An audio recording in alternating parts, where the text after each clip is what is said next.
Hi. Do you ever feel that your voice doesn't cut through? Perhaps because it's too breathy. If I were to repeat the same sentence again, without my vocal cords coming together, it's very hard to project any volume or resonance when you speak. And we'll look at that in just a few moments. But first of all, my name is Shola Kaye. I'm a professional speaker, a speaking coach, and I'm based in London with clients all over the world.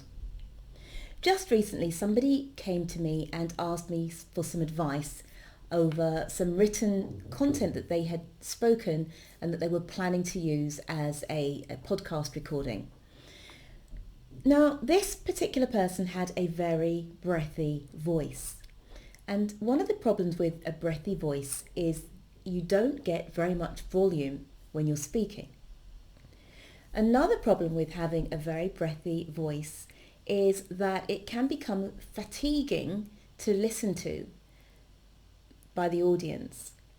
If you can imagine a breathy voice speaking on a podcast for half an hour or an hour, typically if a sound is quite breathy, it has a lot of high frequencies in it anyway, and then the high frequencies combined with the tinniness of the speaker on your laptop or the speaker on your mobile phone or your headphones combine together to make the sound quite fatiguing and tiring to listen to over a long period of time.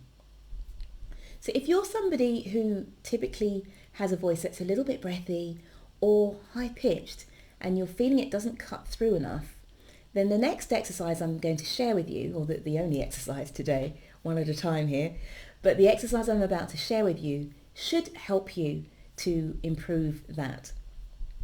Now, as some of you know, I was and have been a professional singer for a good number of years, more than a decade.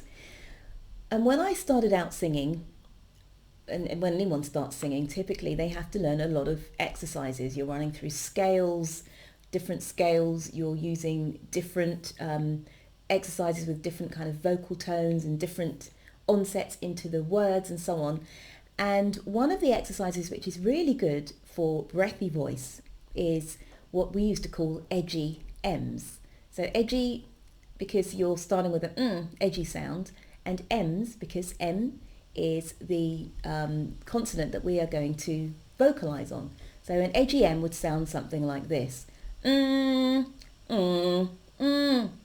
Okay, as opposed to a breathy M, which would be Now what we're trying to do here is to get your vocal cords to come together. Because when your vocal cords come together, what it means is you've got a lot more resonance in your voice, and also there's a lot more power when you speak. And you can cut through much better and be much more audible, and also have a better sound, a richer sound that's much easier to listen to. So if you can imagine just singing a scale with that edgy M sound. So if you start wherever you like, wherever's comfortable. So I'll start here.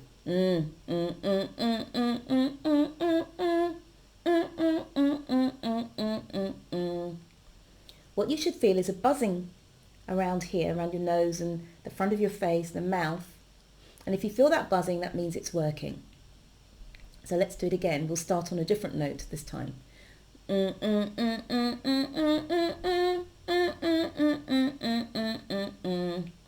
And of course you can do that throughout the whole range of your voice. Or you can take a song and sing that instead using, again, the edgy M's. So typically a nice easy one to do is Happy Birthday. And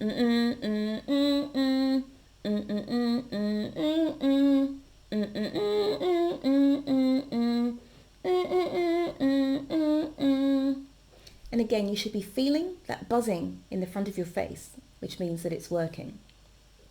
Now, if you can imagine singing Happy Birthday to you, without your vocal cords coming together, you'll sound like Elmer Fudd. I don't know, some of you might be too young to remember Elmer Fudd, but he was a cartoon character with a very quavery, weak-sounding voice, like that. So if you speak with your vocal cords not coming together, that's how you'll sound. You'll sound weak, you'll sound breathy, you won't sound like you're somebody who's in charge and in control. Whereas if you speak with the vocal cords together, like this, what you'll find, that does sound a bit nasal, but what you'll find is your voice will carry a lot better. And you can of course play with it until you have a sound that you like. So perhaps a little bit less nasal and a little bit richer.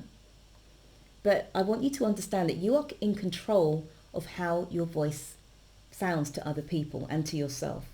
You don't have to just accept the sounds that come out of your mouth.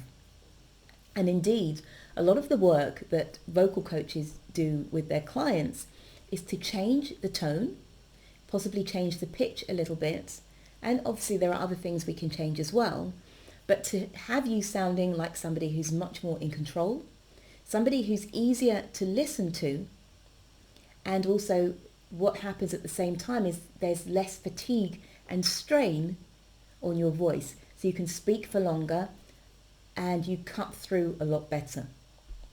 So what I suggest you to do is every time you're about to give a speech or make a presentation, or even when you're practicing at home, run through that Edgy M exercise. You can either do a couple of scales starting at the lower part of your voice and working up as high as you can and coming back down, or you can sing a song. Doesn't even have to be Happy Birthday. It could be your favourite song that you sing along to in the morning on the radio or on your phone or wherever, but using that edgy sound to get you through rather than singing the words. I hope that's helpful to you, but if you have a breathy voice, never feel that you've got to just lump it and work and deal with that and sort of learn to love it, because you can work on it. And I've had a number of clients where I've just taught them some very simple vocal exercises and they've said, wow, that really helps. I never thought that I could make my voice louder or stronger or have it cut through better. So that's it from me today. I hope that was helpful to you. If you're interested in more work on the voice, I have a whole module on it, or part of a module on the voice, on gravitas, on enunciation, and that's part of my 6 weeks to speaking success course. And you can check that out on my website under the Work With Me header. Hope that helps. Remember your edgy M's, and for now I'll say goodbye.